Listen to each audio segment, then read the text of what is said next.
So we'll watch this cloud clear out, moving by the trees, taking off. You can see it moving quick. Got all of this fake stuff out here, not moving 1 inch. Got some clouds here coming through, dead center. Look at this dude right here. You can see these clouds are moving briskly too. Man, you're too much.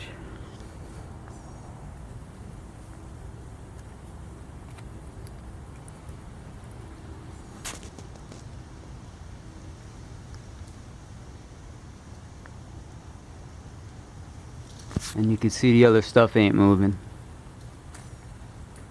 So it's pretty much a whiteout today. You can see the fuzz in between here.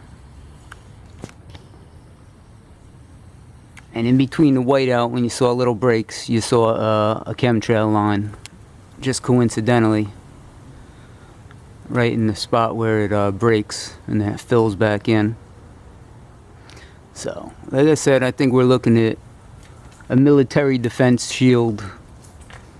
Alana Friedman did a good video on, with, what's his name, Sean Stone, about it. She calls it, I think, a frequency fence or something to that effect.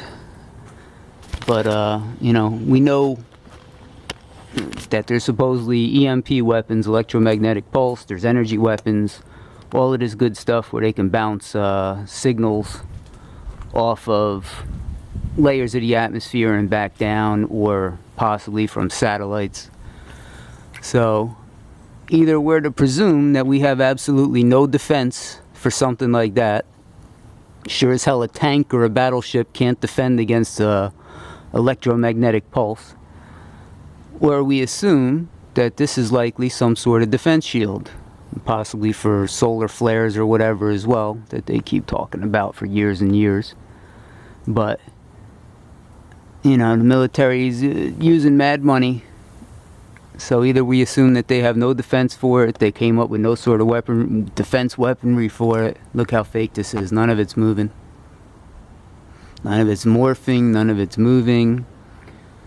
So it seems like they just create these whiteouts and replenish the shield, and then it starts breaking up into this, and then it starts breaking out even further into just a hazed out whitish looking sky. You know, they spread out the layer, and then it lasts for a little while. You don't see no chemtrails really for a couple days, and then it comes back and they replenish the layer. So geoengineering is likely a bunch of bullshit to have us chasing our tails, to make us think that they may be trying to save us from the doom of climate change. You know, when it's likely just a military operation, which would force all of these people into silence, the scientists and the weather people and all of that good stuff. You know, we remember the nuclear arms race. Was there any call for the countries to stop making nuclear weapons? No. They just tried to outdo each other. They just upped the ante every time one country got more, then the other country said, we got to get more. So if Russia started doing this to their sky, obviously we would just start doing the same thing to our sky. Not going to call for Russia to, you know, stop doing something in their sky. We just start doing the same thing and try and do it bigger and better. That's basically the race of weaponry. So I think geoengineering at this point might be a hocus pocus. And people could be steering us into this geoengineering theme to have us totally not looking at the military aspect of it. These dudes are everywhere.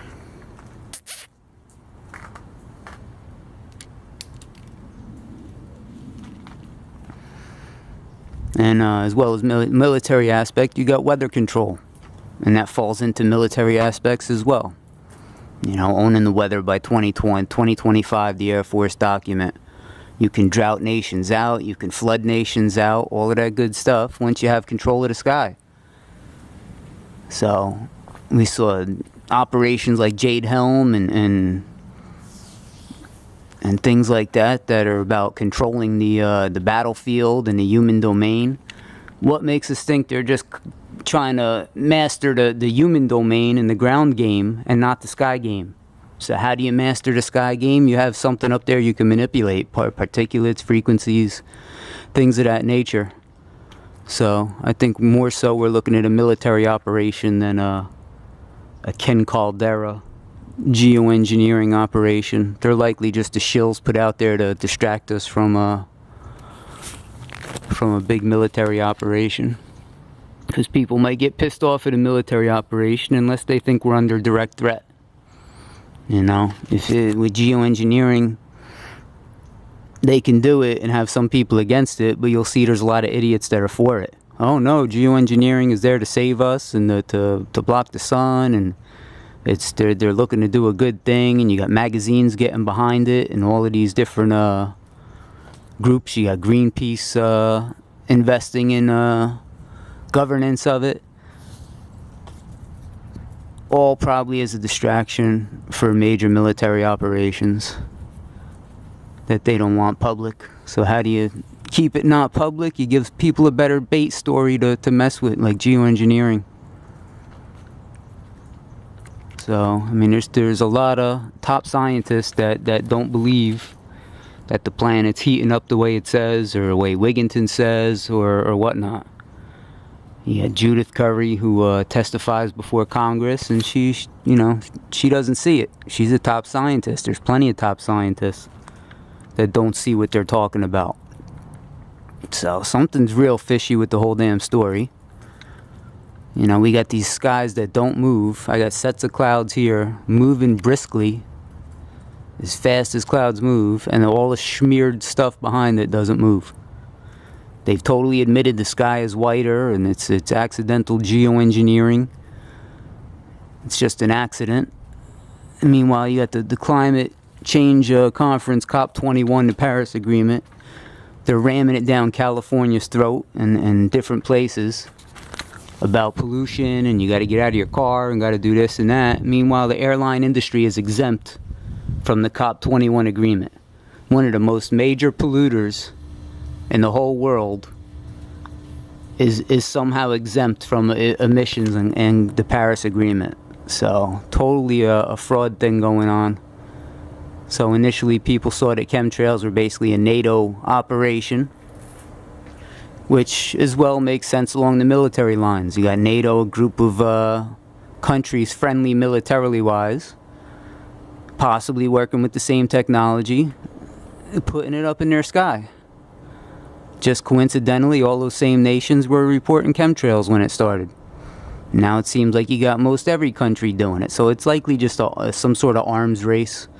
Everyone's trying to gain control of their atmosphere above them, and possibly trying to keep out others from getting control of their atmosphere. So everybody institutes a program, and in the end starts fucking up the planet. And no one wants to take responsibility for it, so they call it a covert military program.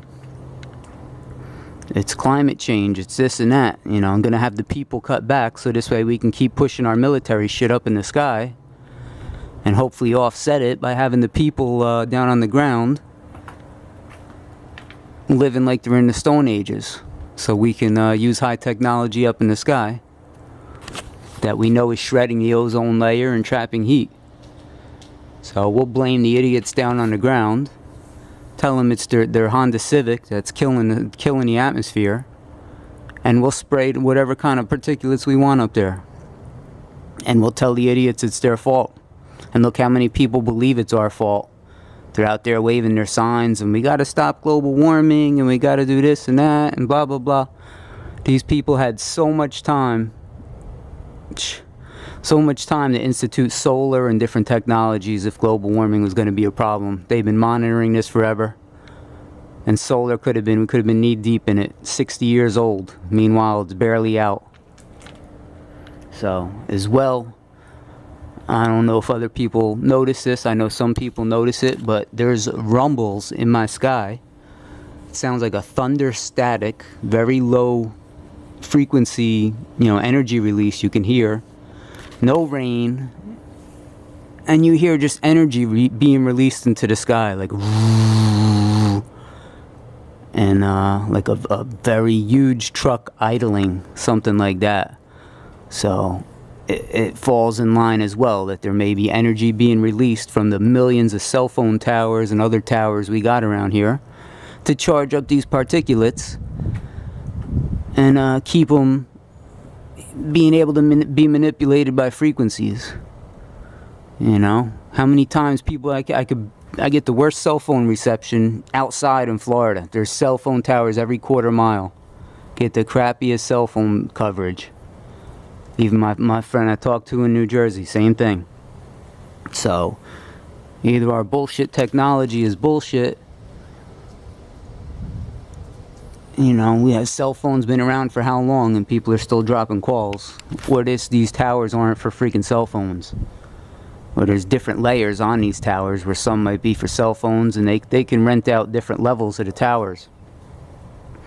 I also got towers down here that have no levels. It's just a straight pole. So that's not for cell phones. So those cell phone towers, they rent out different levels to different companies and they have different antennas, different technologies.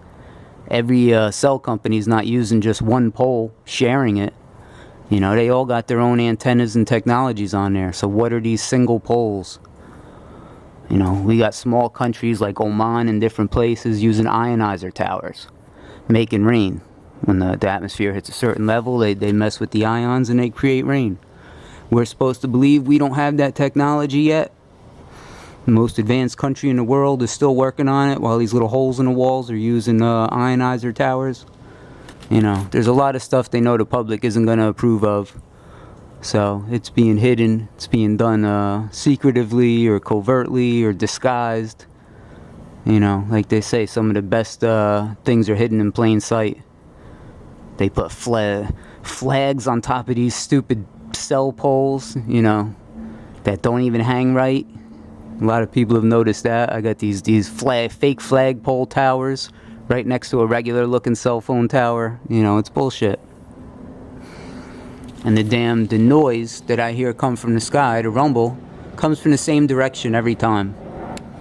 So to say it's thunder, it's not going to come from the west every time it comes. So that means there's something installed, I would say, that's releasing energy into the sky, charging it. They've talked about different uses for HAARP and using ionospheric mirrors and bouncing signals off of those mirrors more for radar use. But you can at this point of technology, I'm sure they got energy weapons and things they can bounce off of different areas and reflect back where they want to. And Russia has talked about it a while ago. I can't find the video. I think even Dabu covered it when it came out, where Lavrov, the defense secretary or whatever he is over there, said that we have, energy weapons that no one would even know, where it came from, and we can cause different events to happen, and you wouldn't even see it coming. So I can't find that video anymore. But we're stupid to believe wars would be fought with tanks and airplanes at this point. If they don't have better technology after all of these years, everybody still thinks it's hand-to-hand combat. That's bullshit. Just at the progression of science, they got to have something that we're not even aware of. So these clouds are still cruising, and the back layer isn't moving. So I think we're under a friggin' dome. Under the dome.